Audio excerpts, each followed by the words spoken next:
my team got their part of the project done on time, therefore I'm the best, therefore I should get promoted. Hey, I want to be in a position of leadership. I want to actually have the title. If you don't look out for number one, if you don't look out for yourself, you're never going to get the promotion that you deserve. How do I get promoted? I want to get promoted. We want to talk to you about some of those actions today and how you can avoid taking actions that you think will get you promoted, but will actually make you look bad to your leadership and make you look bad to your team. I was working with a construction company, and at this particular construction company, there was a foreman who was very focused on his part of the project and making sure that his part of the project was going well. And that meant he was kind of gaffing off and maybe even undermining some other parts of the project that were happening. And while he, in his own mind, thought that made him look good, clearly it wasn't making him look good when you looked at it from the broad perspective of the entire project. And so this is always a concern that people have in their mind. They're concerned that they're not going to get the credit they deserve, right? Oh, my team got their part of the project done on time, therefore I'm the best, therefore I should get promoted. And they think if they don't explain that to people and wave their hands in the air and say, look at me, look at my team, we're doing the best. They think if they don't do that, no one's going to notice. Well, actually the opposite is true. When you as an individual raise your hand and say, look at me, look at my team, look how awesome I am, yes, people notice that, but they don't notice it in a positive way. They actually notice it in a negative way, that you're just looking out for yourself, you're just looking out for your own team, and you're not supporting the entire team and the entire project. So was he concerned about that at first? Yes. And I had that very conversation with him. How do you think it looks when in the morning meeting you say, yeah, well, we got our part of the project done again? How do you think that sounds? Sure, it sounds good for a couple days, but after 4 or 5 days where you're saying that and other parts of the team aren't getting their piece of the project done and you're not supporting them and you're not helping them and all you're doing is highlighting your own success, that doesn't look good. It actually looks terrible. So that shift in mindset to look at the entire team and support the entire team is far more beneficial than just looking out for yourself and making sure the spotlight is on you. As I worked with him, he realized that was the right thing to do. He stopped focusing on just his team and his part of the project and started really helping out the entire team and the entire project, and he ended up becoming a superintendent. So that was an awesome example of someone whose attitude changed from basically looking at himself and his own team to looking at the entire team and the entire project, and it really helped him move up the chain of command and get promoted. We're at one of our extreme ownership musters, and a leader came up to me.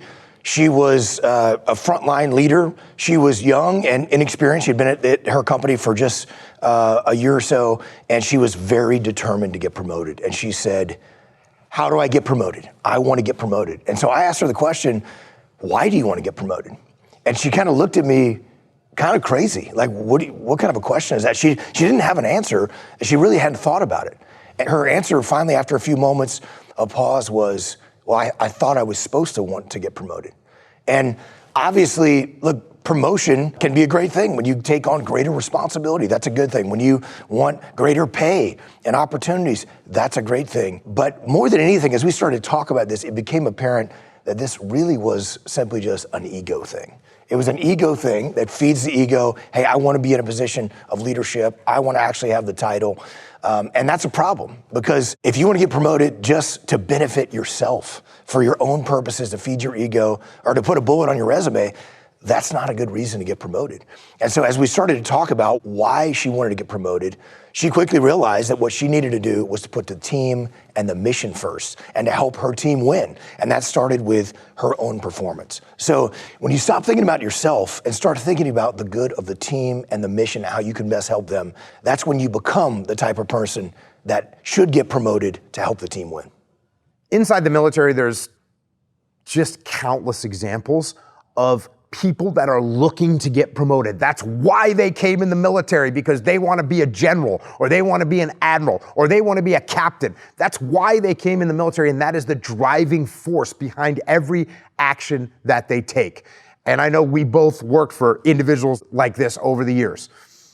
I had one individual in particular that was a platoon commander, and it was very clear that every action that he took was so that he could get promoted, so that he could look good, so that he could have the spotlight. That was every action that he took.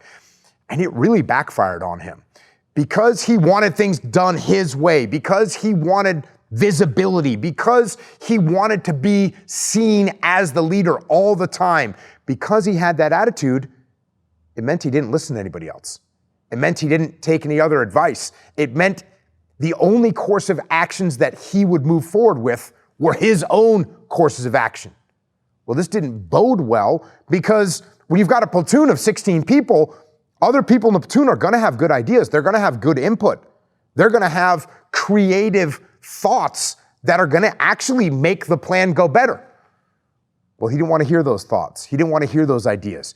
He did his best to snuff out that creativity and that initiative from everyone else in the platoon. This backfired on him. And eventually, that individual got removed from his leadership position. He got fired.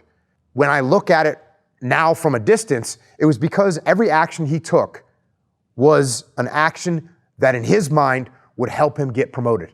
But it actually did the opposite and got him fired. So we want to talk to you about some of those actions today and how you can avoid taking actions that you think will get you promoted, but will actually make you look bad to your leadership and make you look bad to your team. And this happens all the time in the business world as well. And we are working with a company, a very successful company that was acquired by another company. And part of that buyout was that their founder and CEO was going to move on to other opportunities. And there was a mid-level manager in this company. She was a driving force in the success of the company, and definitely a major factor in why they were acquired and why they were successful. And when the company got acquired and the CEO left, she decided that she was the best person to step into that CEO position. And so she went in to talk to the new company that had just acquired her company, and she told them that she was the best person for this job, that she was the reason that, that their company had been successful, and she basically gave them an ultimatum. And ultimately, what happened was, instead of her getting promoted, she got fired. And it was a tragic example of just what Jocko was talking about, that this is so counterintuitive. She went in there thinking that if I go in there hard and I talk about myself and all the great things that I'm doing, and I say that I'm the absolute only person that can step into this role and be successful, that was going to set her up for that promotion, and it actually did the opposite. This is absolutely counterintuitive. And what she should have done is actually continue to work hard, continue to prove herself, and that would have given her the opportunities and opened the door. Maybe it wasn't quite as fast as she thought it would have been, but it certainly would have created the opportunity for her to get promoted into that position. And instead, she actually had to go out and look for employment elsewhere. And if you think about what it sounds like from a leadership position when, listen, the company's been acquired, the CEO is going to have to leave, and now the board is sitting there talking to the individuals that are still at the company, and one of those individuals comes in and says, hey, listen, I'm the right person for the job. If I'm not getting this job, I don't even want to be here.